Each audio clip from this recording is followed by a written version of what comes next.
Psicofarmacología.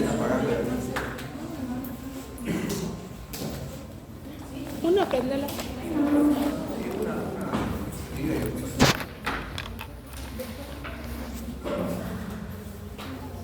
Bueno,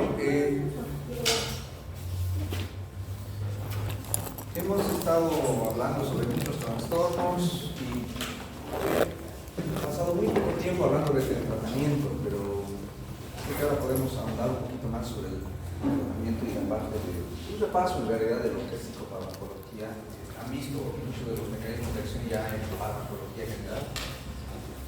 ¿Llevan un semestre o llevan 2 semestres de farmacología? 2. Fármaco 1 y 2. ¿Cómo se divide? ¿Qué llevan en fármaco 1 y qué llevan en fármaco 2? En el 1. AINES, antihistamínicos, corticoides, antihipertensivos. En el 1. Sí, en el 1.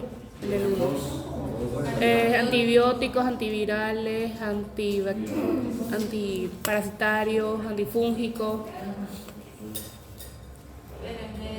En el ¿Han llevan antipsicóticos en ese fármaco 1? Sí, llevamos los periodos. Es igual que... Sí, no llevan, no es parte. De hecho, repasada, así bien breve, los psicofármacos en un grupo, no es una clase que lleva de psicofármacos. Ahí está el No, ese es el fármaco 2, betalactámico, ese es fármaco 2. Ese es fármaco 1, llevan todo lo que son otros, que no son antiopiáceos. ¿Opiáceos han visto? ¿Está bien? Sí. Morfínicos, ¿no? En psiquiatría no se usan opiáceos, más como analgesias se usan. Fármaco 2 o 1. Irasolona, galipirona, salicilatos, derivados fenólicos, especiales combinaciones, corticoides, antihistamínicos, opioides, diuréticos, antihipertensivos, anestésicos. Llevan benzodiazepinas, está bien. Barbitúricos, entre ellos algunos anticonvulsivantes, los hipnóticos sedantes no benzodiazepínicos como la esopiclona, sulpiren, está bien. Valeriana y ya, antidepresivos, pero llevan la amitriptilina y ya los antiguos antidepresivos, así es, se llevaba antes, eso es fármaco en general, esa es la verdad, no se ahonda. Lo que vamos a llevar ahora es un poquito más específico, obviamente, vamos a ahondar en neurolépticos, lo mezclan, neurolépticos, o sea, antipsicóticos con anticonvulsivantes, y está ahí la carbamazepina, neuroepilépticos, ¿no? Llevan bloqueantes adrenérgicos, colinérgicos y no llevan antipsicóticos. Este es el programa. Eso ya han llevado, termina para séptimo semestre, ya han terminado fármaco 1 y 2. Sí. Ya. No está en esa lista, psicóticos en sí. Entonces está bien que exista esta clase, ya van a prestar especial atención a algunas cosas específicas en lo que es psicofarmacología. Este es un tratado, así como hay el libro de Kaplan, el original, así como existe Harrison de medicina interna. Existe farmacología de Litter, no, yo llevaba Litter, ustedes deben llevar Goodman y Gilman. Sí. Existe uno así, del mismo vuelo, del libro de psicofarmacología, es un tratado de solo psicofarmacología. Así, hay varios. Bueno, en fin, tratar de resumir eso en solo una clase es obviamente imposible, pero le vamos a dar pero lo que lleva en farmacología general, según veo, es totalmente insuficiente, así como está, así que está bien que esté. Entonces, resulta que en la clase de farmacología, una introducción a la psiquiatría, les he hablado sobre la historia de la psiquiatría y en esos datos históricos había uno relevante que ha hecho un antes y un después en la psiquiatría moderna. Antes se usaban métodos empíricos, se ensayaban métodos para modificar la psiquis humana. ¿Se acuerdan qué marcó el hito de un antes y un después en la psiquiatría? Les había dicho al principio, fue en 1950. Fue un francés que hizo algo. ¿Qué hizo este es Polchat-Bentiese. Sí. Clorpromacina.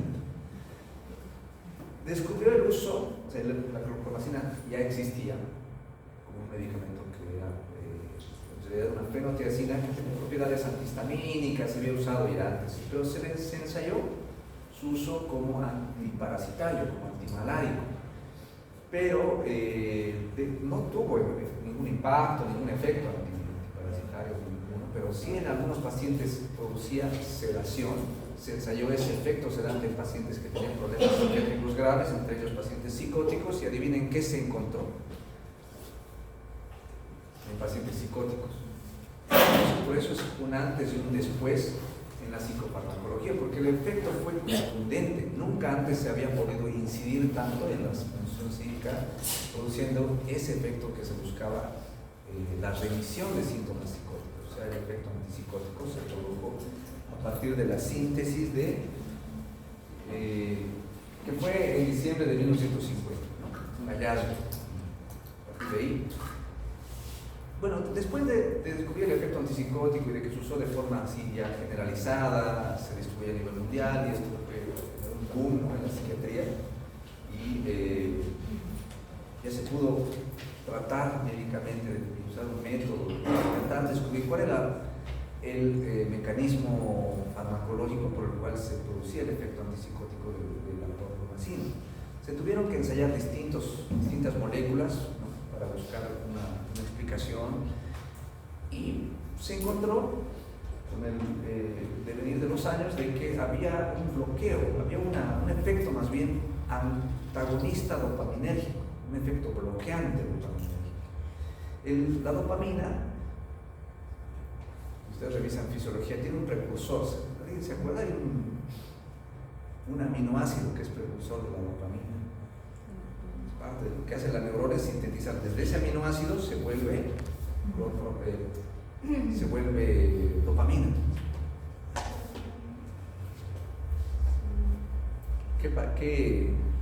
¿Qué aminoácido era? ¿Alguien recuerda? ¿No era la tirosina? Van a revisar. Y hay un paso de tirosina a dopamina. En eso hay enzimas, todo eso es el núcleo de la célula de las neuronas, es todo eso, ¿no? La conversión de tirosina en aminoácido a dopamina.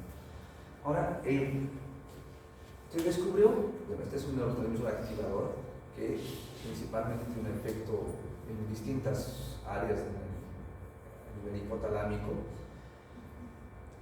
que provocaban los antipsicóticos, entre ellos el primero la clorpromacina, y luego otros que se ensayaban con efecto antipsicótico como el haloperidol, que fue el otro, tenía mucho mejor efecto incluso antipsicótico que la clorpromacina, que quedó hasta hoy en día, se sigue usando de forma generalizada a nivel mundial. Cae en desuso por sus efectos adversos, pero este antipsicótico tiene una propiedad, aparte de provocar remisión de síntomas psicóticos, se descubrió que lo que en realidad producía era un bloqueo, ¿no?, en el hipotálamo de la dopamina, un bloqueo. Y este es el mecanismo que explica esto, ¿no? Esta es una hendidura sináptica, y lo que tienen aquí es la síntesis de la dopamina. Esto se acumula en unas vesículas de liberación, y esto se libera en un espacio que se llama hendidura sináptica. Este es el botón presináptico y el botón postsináptico. Esta es la neurona que lleva el estímulo, y esta es la neurona que recibe el estímulo, sea en el soma, y finalmente también continúa con el estímulo excitador. Se libera la dopamina a esta hendidura, la dopamina se une a un receptor específico de dopamina que está en la membrana, y se transmite el efecto excitador a la siguiente neurona. Esa es la función habitual.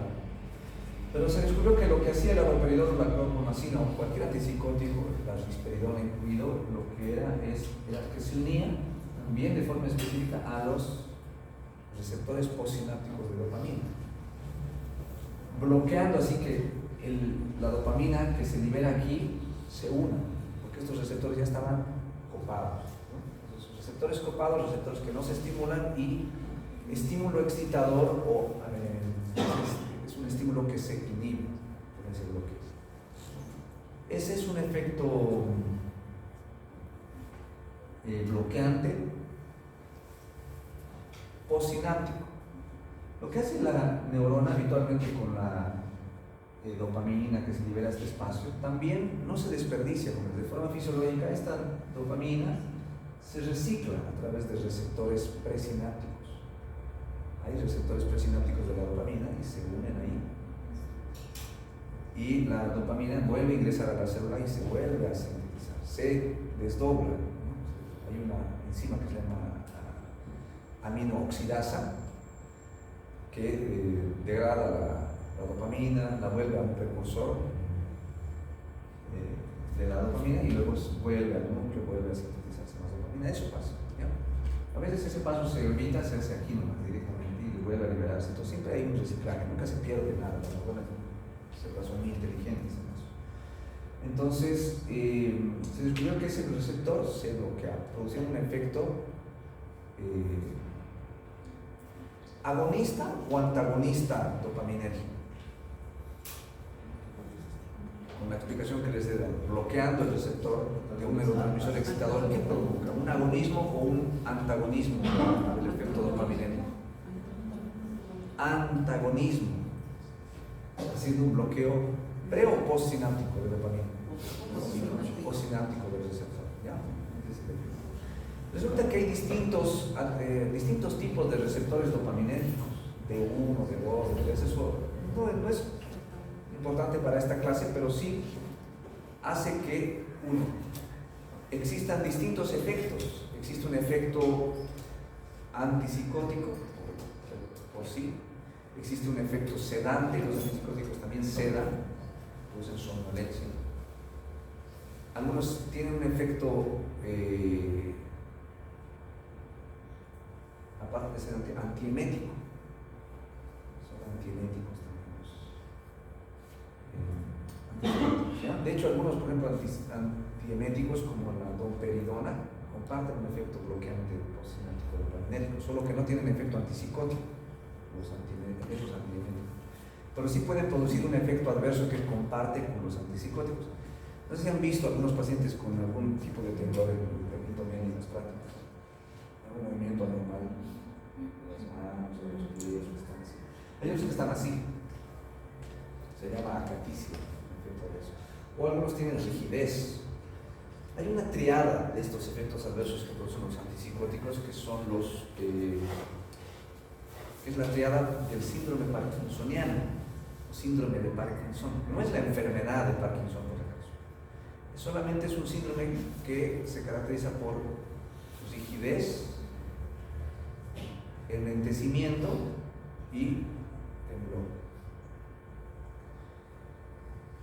¿Por qué se produce este efecto adverso con el uso de antipsicóticos, especialmente de los típicos?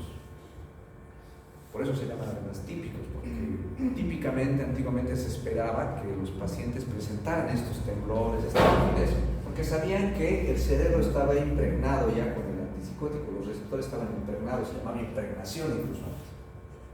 Ese paciente está impregnado, porque tenía el efecto, se podía ver en el paciente el efecto del antipsicótico, estaba rígido. Y obviamente había un bloqueo y se esperaba eso para tener un efecto también en la psiquis, ¿no? Resulta que hay tipos de receptores dopaminérgicos y hay una parte que tiene receptores dopaminérgicos que no es el hipotálamo como tal, sino son los núcleos de la base.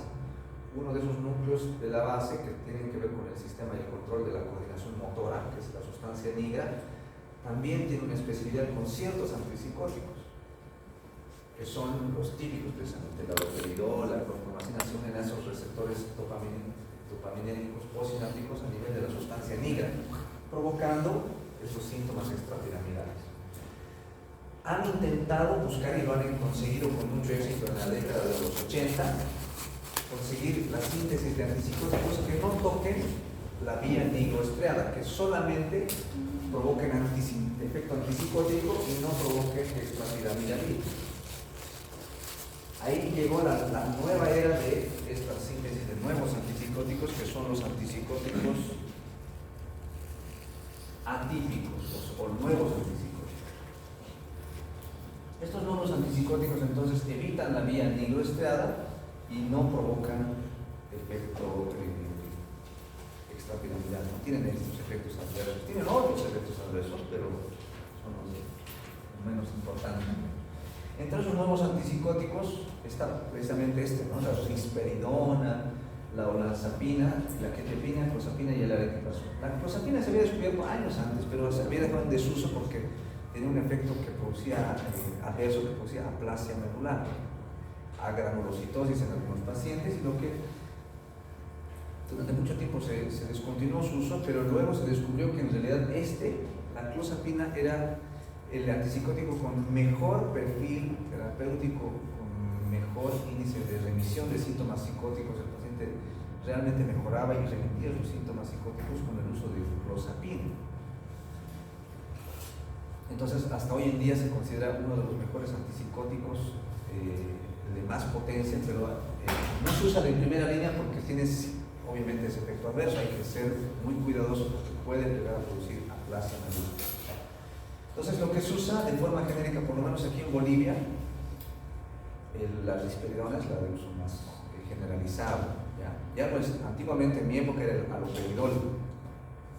Había los internos, en el internado ya el interno tenía que saber usar haloperidol. Pero actualmente ya no es la risperidona. ¿En qué dosis? Una pregunta de examen. ¿Cuál es la dosis? 120 3 miligramos día. Es un efecto que dura, dependiendo de los antipsicóticos, sean típicos o atípicos, los antipsicóticos duran entre 14 a 32 horas sobre su vida media, se puede prolongar hasta ese tiempo.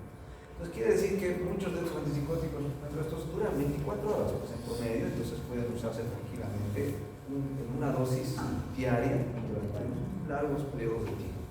De hecho, existen incluso antipsicóticos como el haloperidol en versión oleosa para su depósito y que duran más tiempo, duran 24 hasta un mes en el organismo. La risperidona también existe en otros países en forma de antipsicótico de depósito, y a los pacientes se les coloca y se libera de manera uniforme en la absorber el tiempo, ¿no? En Bolivia no hay la risperidona de depósito, solo existe el haloperidol. Efectos adversos existe una pregunta del otro grupo también fue si existe intoxicación por uso de antipsicóticos, y son fármacos que en su generalidad tienen un amplio rango terapéutico, que puedes usar dosis muy bajas como muy altas. De hecho, los pacientes cuando están internados en terapia intensiva, están intubados, durante los periodos de agitación motora que tienen algunos pacientes cuando precisamente pelean o luchan con el respirador y tienen periodos de agitación, se usan antipsicóticos en dosis altas. Haloperidol, pero en anestesio en terapia intensiva se usa en dosis muy, muy altas. Van a haber indicaciones con uso de haloperidol y obviamente midazolam y medicación sedante durante, no puede ser, hasta 30, incluso a 60 miligramos día. Dosis altísimas. Incluso en pacientes psiquiátricos también se pueden usar dosis bastante altas. Tenemos pacientes con dosis de 30 miligramos día de haloperidol y otros medicamentos. Entonces hay que cuidar esos efectos adversos. ¿Cuál les decía que era el principal efecto adverso de los antipsicóticos? Especialmente los atípicos. El síndrome parkinsoniano. No es el síndrome de Parkinson. El síndrome parkinsoniano significa que se parece, pero no es la enfermedad de Parkinson. De hecho, si presentara el paciente con le dan una dosis de ataque es de 4.5 dosis de risperidona. Se supone que es un antipsicótico atípico, pero de entre esta lista es el que, digamos, pudiese todavía presentar algunos efectos adversos parkinsonismo. Si el paciente usando risperidona a 4.5 miligramos de dosis presentara este parkinsonismo, ¿qué hace? ¿Qué? Se le baja la dosis. ¿Cuál sería? ¿Qué?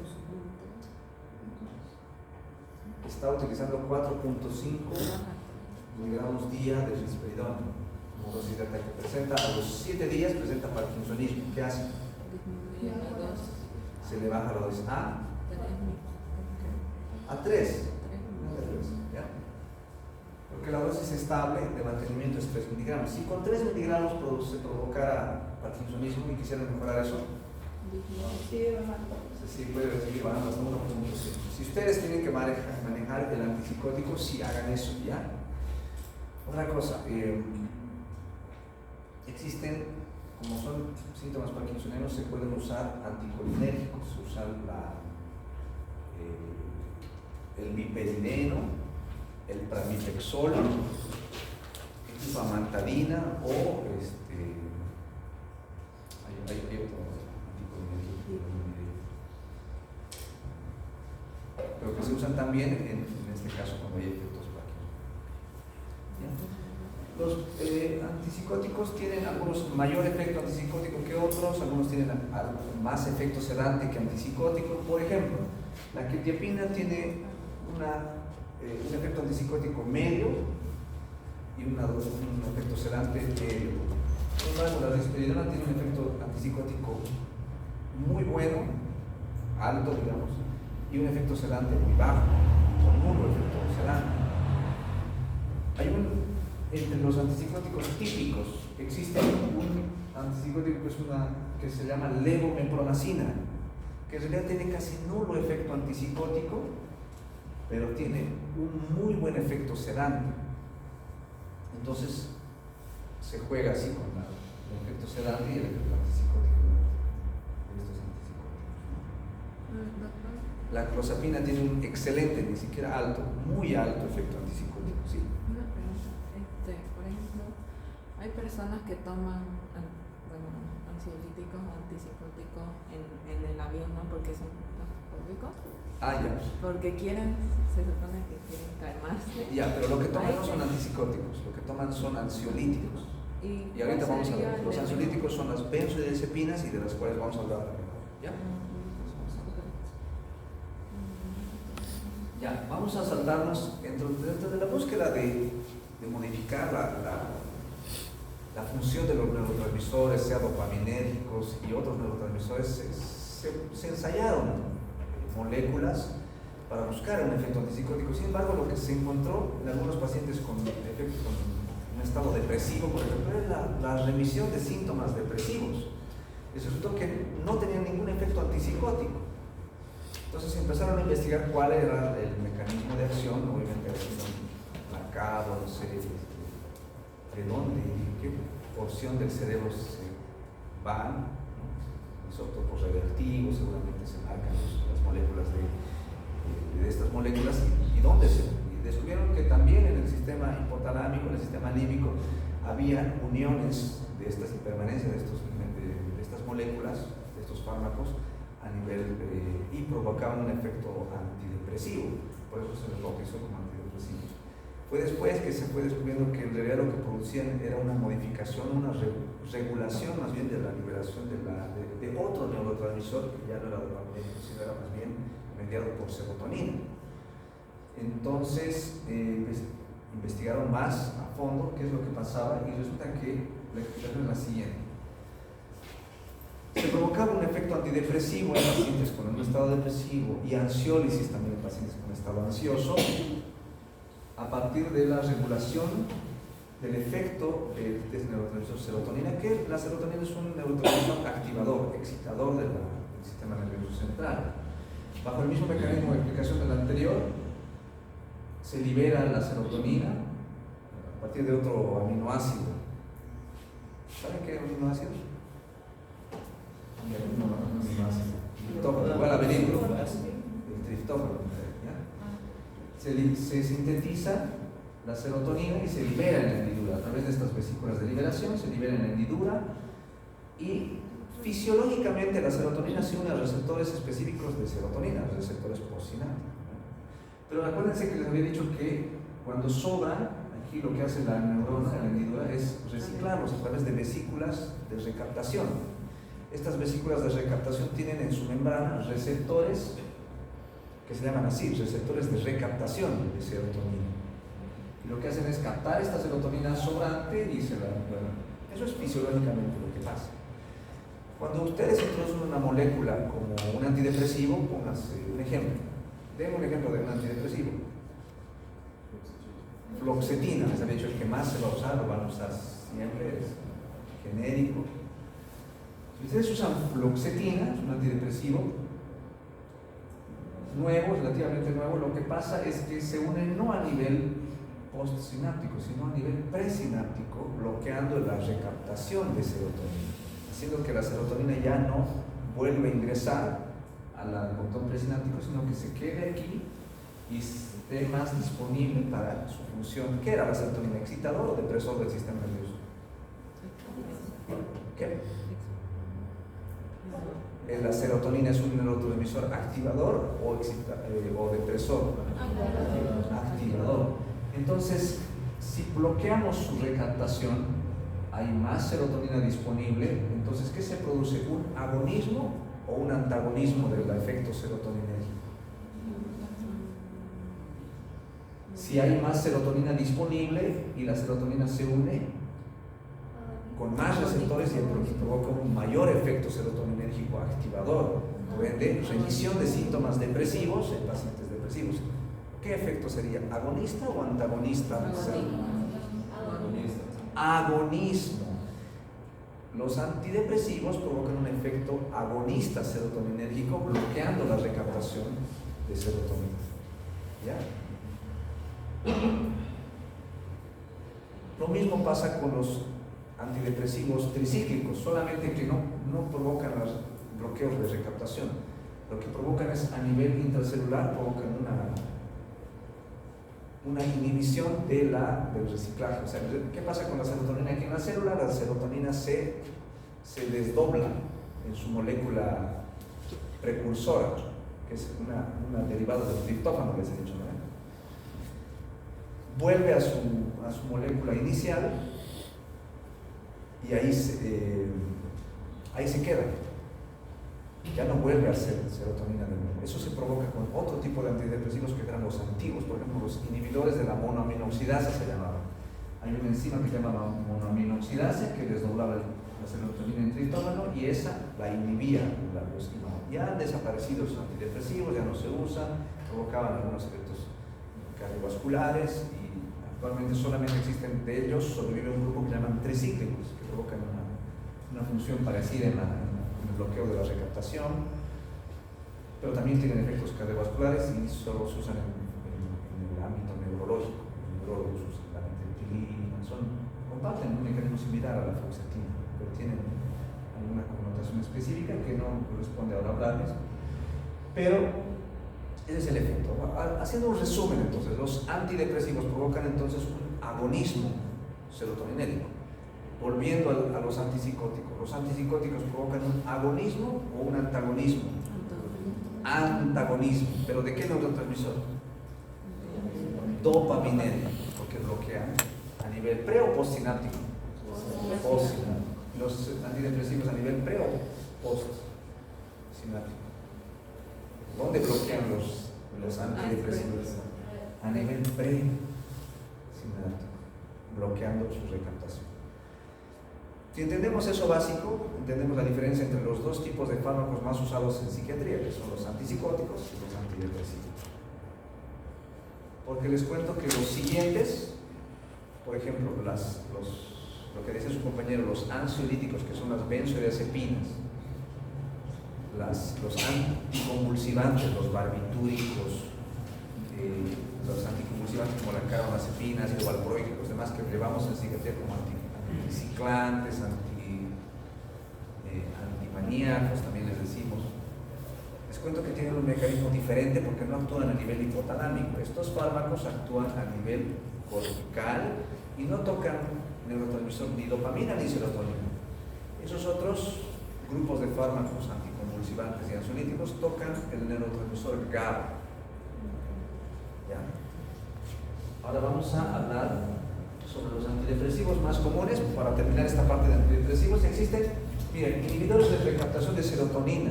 Bien, hasta ahí es lo que les hemos explicado. En este grupo están el citalopram, escitalopram, fluoxetina, el que ya hemos hablado, paroxetina, sertralina. Existen inhibidores no solo de la recaptación de serotonina, sino también de otro neurotransmisor activador que es la noradrenalina. Eso llamamos antidepresivos duales, que tienen doble efecto en dos tipos de neurotransmisores. Existen fármacos que inhiben no solo a nivel presináptico, sino también postsináptico. A nivel presináptico bloquean y a nivel postsináptico viabilizan un efecto. A eso pertenece la mirtazapina. Un efecto postsináptico activador y un efecto presináptico bloqueante. Inhibidores de la recaptación de la dopamina, el bupropión. Sí, sí. Entonces, ya acabamos. Denme 5 minutos. Benzodiazepinas, lo que dice su compañero. Esto es sencillo porque este mecanismo de acción lo comparten las benzodiazepinas de acción corta, mediana y larga, como también los anticonvulsivantes, la valproico, carbamazepina, la motrigina, topiramato, todos los anticonvulsivantes, incluso algunos los barbitúricos también, como el fenobarbital, que se usa en neurología como anticonvulsivante, ejercen un efecto a nivel cortical, en la corteza, ya no a nivel hipotalámico, y sobre otro neurotransmisor les decía que es el GABA. El ácido gamma aminobutírico es un neurotransmisor activador del sistema nervioso central. Entonces, si vamos a provocar ansiólisis, ¿qué creen que provocan los anticonvulsivantes? ¿Agonismo o antagonismo GABAérgico? Antagonismo. Bloquean en la hendidura sináptica el receptor del GABA. Se unen aquí. Sí.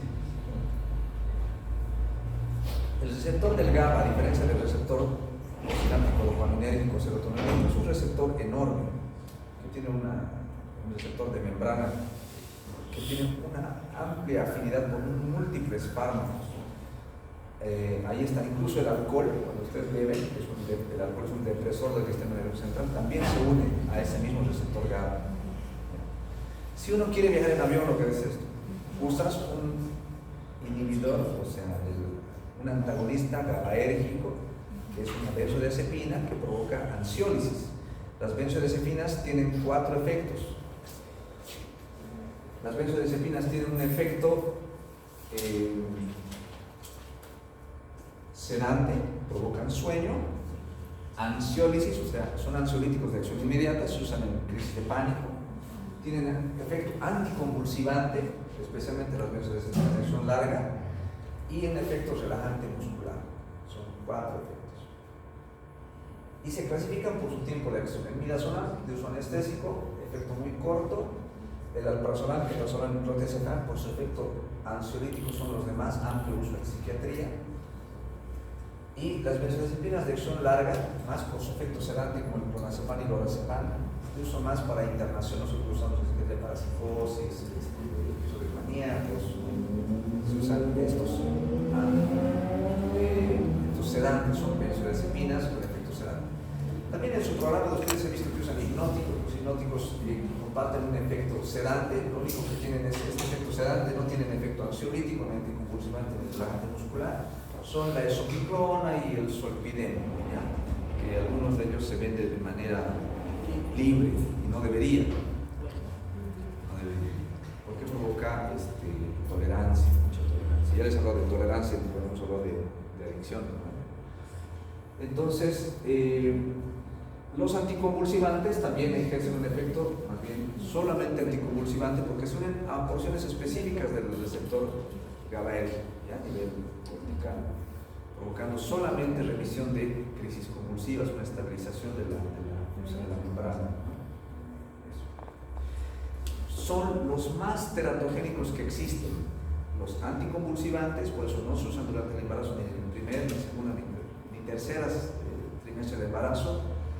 Proscritos el uso de anticonvulsivantes en psiquiatría durante el embarazo. Las benzodiazepinas se reservan solamente para el tercer trimestre de embarazo con ciertos cuidados que hay que tener. Se pueden usar antidepresivos a partir del segundo trimestre de embarazo. O sea, en otras palabras, en el primer trimestre de embarazo están proscritos la mayoría de los psicofármacos. Se pueden usar antipsicóticos, sí, durante el primer trimestre de embarazo en relación costo-beneficio. Por ejemplo, que la paciente esté con una psicosis, un episodio de manejo que ponga en riesgo su vida y la del bebé. Entonces se pueden usar antipsicóticos, se deben usar incluso durante el primer trimestre de embarazo. No son muy teratogénicos, pero sí pueden generar algún tipo de efecto neuroléptico en el retardo, en el desarrollo y una serie de efectos que pueden como consecuencia. Pero cuando se requiere usarse, se necesita usarse, se tiene que usar. Pero en general la mayoría de los antipsicóticos están prescritos en el primer trimestre de embarazo, con mucho cuidado en el segundo trimestre los antidepresivos y quizás algunas benzodiazepinas, y proscritos todos los anticonvulsivantes y anticiclantes en el embarazo. El único que se puede usar durante el embarazo de alguna manera más segura, digamos, si uno quiere usar un anticiclante, es el carbonato de litio, que es una sal que se puede usar en el segundo trimestre con cuidado y en el tercer trimestre con más libertad. Efectos adversos de las benzodiazepinas, el déficit cognitivo y efectos paradojales, que el paciente quede muy despierto y no pueda dormir, inhibe el sueño. Por eso es que hay gente que evita el efecto sedante y provoca una especie de sopor, un efecto ilusorio que el paciente consumidor busca, que lo consigue con el uso de flunitrazepam, que es una benzodiazepina de acción prolongada.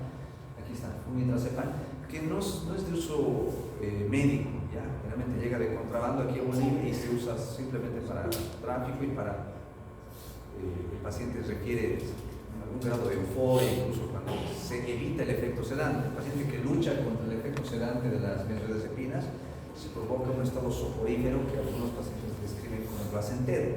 De ahí es que existe la dependencia de benzodiazepinas y el abuso, combinado con sustancias excitadoras como depresoras. Estos son depresores del sistema nervioso.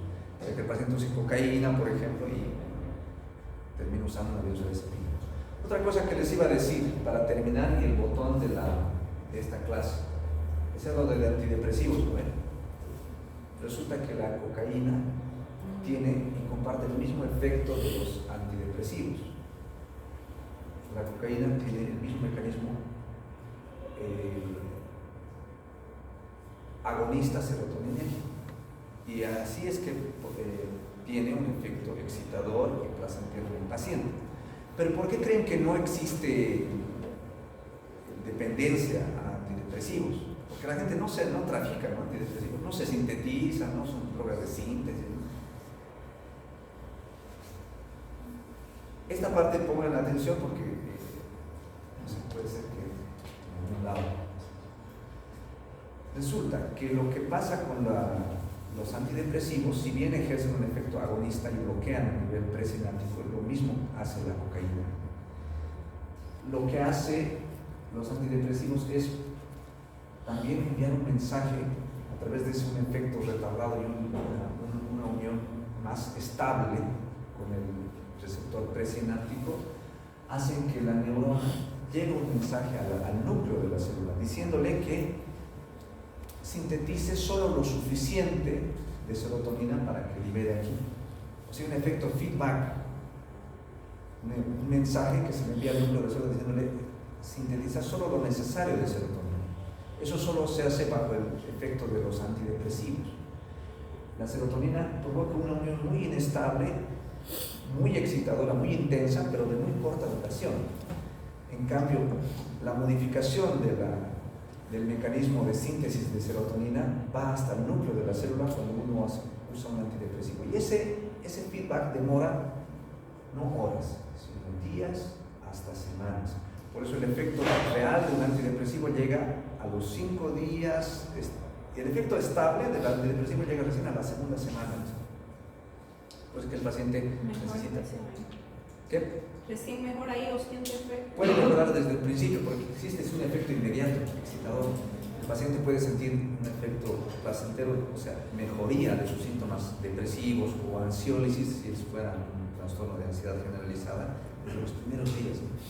Pero no es tan intenso como el que viene bajo el efecto de la modificación del núcleo que viene semanas después. Ese es un efecto más estable todavía, que hace que el paciente, incluso que si tomara unos meses antidepresivos lo deja, sigue sintiendo el efecto porque tiene unas semanas todavía el efecto del antidepresivo. Es por eso que la gente no usa para fines recreativos y se pueden usar de forma segura los antidepresivos. Ustedes pueden usar antidepresivos de forma segura. ¿Cuál? ¿Les había dicho? ¿Qué antidepresivo pueden usar de forma segura? Fluoxetina. Hay que tener cuidado con el uso de anti... ¿qué se llama? Los que usan las mujeres para... de forma regular. Anticonceptivos. En mujeres que usan anticonceptivos hay que tener un poco de cuidado porque sí interactúan, provocan algunos efectos cardiovasculares como hipotensión ortostática. Los primeros días pueden provocar aumento de la temperatura corporal, excitación, fatiga, pero los efectos son más llevaderos a partir del segundo o tercer día y el paciente se va acostumbrando y finalmente desaparece. Solamente un porcentaje menor, una tercera parte, presenta efectos adversos, la mayor parte no. Entonces sí se puede usar antidepresivos de manera segura, ¿ya? Ustedes en sus pacientes puedan usar. ¿Alguna pregunta antes de irnos? ¿Qué? Fluoxetina. Por si acaso las exposiciones la siguiente semana no deben tardar ni de 7 máximo 10 minutos, 7 minutos, pero 3 minutos para preguntas. Y ahí va a estar su nota. ¿Ya?